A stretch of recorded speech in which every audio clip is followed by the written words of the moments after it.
Halo teman-teman, kali ini kita akan membahas tentang debut Malaysia di ajang Piala Asia U23 tahun 2018, di mana tim nasional Malaysia pertama kali tampil di putaran final Piala Asia U23 adalah di Piala Asia U23 edisi ketiga atau tahun 2018 lalu teman-teman. Kala itu, tim nasional Malaysia U23 harus melalui babak kualifikasi terlebih dahulu untuk lolos ke putaran final Piala Asia U23 2018. Di babak kualifikasi Piala Asia U23 2018, tim nasional Malaysia U23 tergabung di grup H teman-teman. Di mana grup H ini semua pertandingannya dilakukan di Thailand, dan Malaysia U23 satu grup dengan Thailand U23, Indonesia U23, dan juga Mongolia U23. Dan di laga perdana kualifikasi, tim nasional Malaysia langsung menghadapi Indonesia U23 teman-teman.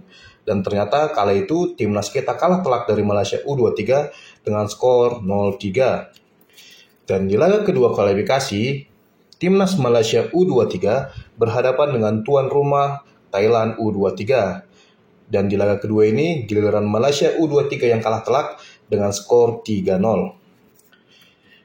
Dan di laga ketiga grup H, timnas Malaysia U23 berhadapan dengan Mongolia U23. Hasilnya Malaysia menang dengan skor 2-0. 2 kali menang dan 1 kali kalah membuat Malaysia memperoleh 6 poin dari 2 laga di grup H kualifikasi Piala Asia U23 tahun 2018. 6 poin ternyata cukup menjadikan Malaysia sebagai pemuncak klasemen grup H dan secara otomatis lolos ke putaran final Piala Asia U23 tahun 2018. Kala itu Malaysia poinnya unggul dibandingkan tuan rumah Thailand karena Malaysia mengoleksi 6 poin sedangkan Thailand memperoleh 5 poin. Indonesia sendiri kali itu tidak lolos ke putaran final Piala Asia U23 2018, begitu juga dengan Mongolia U23. Sedangkan timnas Thailand pada akhirnya lolos juga ke putaran final Piala Asia U23 2018 setelah sukses menjadi salah satu tim peringkat 2 terbaik teman-teman. Dan di putaran final Piala Asia U23 tahun 2018, timnas Malaysia U23 tergabung di grup C. Mereka satu grup dengan Irak U23, Yordania U23, dan juga Arab Saudi U23. Kala itu timnas Malaysia U23 di debutnya di ajang Piala Asia U23 langsung harus menghadapi wakil dari negara-negara Timur Tengah teman-teman. Tentu ini grup C ini bisa dilihat bukan grup yang mudah bagi Malaysia kala itu, mengingat lawan-lawannya memiliki kualitas sepak bola yang cukup mumpuni di kawasan Asia teman-teman. Dan ini terbukti di laga perdana grup C, timnas Malaysia langsung berhadapan dengan Irak U23 dan mereka langsung kalah telak dengan skor 4-1. Tentu tidak mudah bagi Malaysia di laga perdananya di ajang ini, dan mereka juga tampil kurang maksimal, cukup grogi, mengingat lagi ini menjadi laga perdana mereka di ajang Piala Asia U23 teman-teman. Dan hasilnya terbukti bahwa kali itu timnas Malaysia kalah dengan skor 4-1. Skor ini cukup mencolok teman-teman. Dan di laga kedua, timnas Malaysia mencoba memperbaiki performanya dan mereka pada akhirnya berhasil menang imbang Yordania dengan skor 1-1. Setelah hanya bermain imbang melawan Yordania, di laga ketiga mau tidak mau timnas Malaysia U23 harus memperoleh kemenangan atas Arab Saudi U23.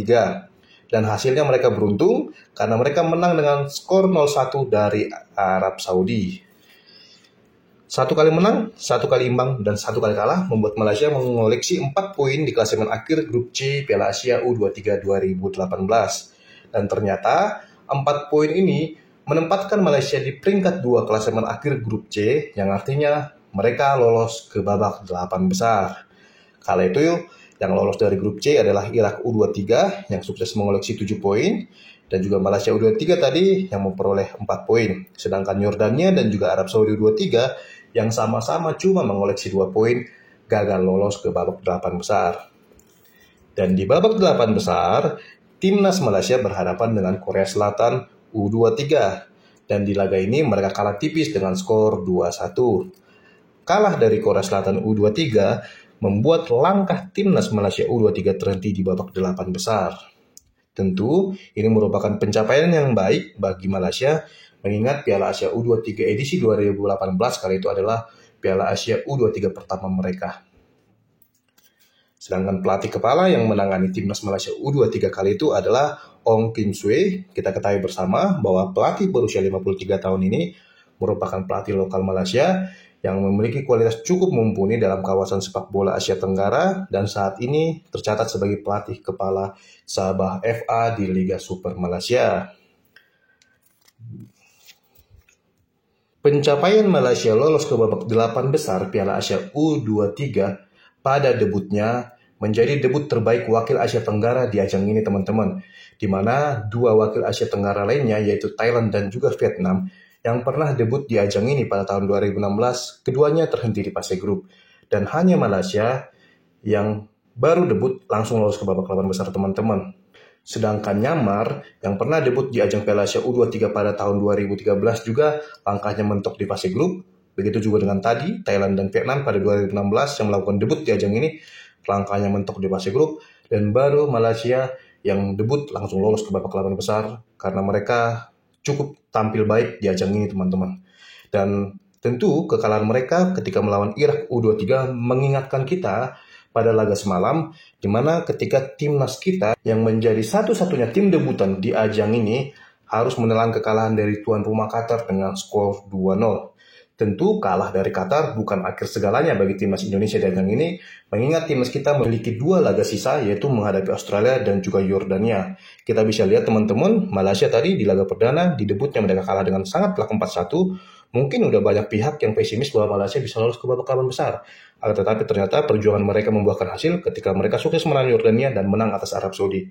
Tentu keberuntungan Malaysia di Piala Asia U23 2018 kita harapkan bisa mengalir ke timnas Indonesia U23 di ajang Piala Asia U23 tahun 2024 ini.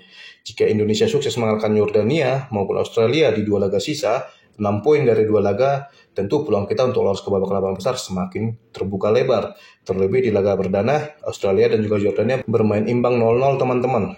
Dan apabila Indonesia pun tidak sukses memperoleh 6 poin dari dua laga sisa alias cuma 4 poin saja, Indonesia juga masih berpeluang untuk lolos, mengingat Malaysia juga kala itu dengan koleksi 4 poin mereka bisa lolos ke babak 8 besar teman-teman.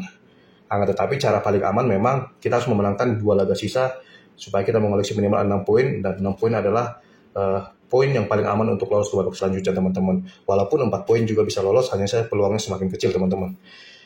Dan demikianlah informasi yang bisa saya berikan kepada teman-teman semua seputar debut Malaysia di ajang Piala Asia U23 pada tahun 2018 lalu.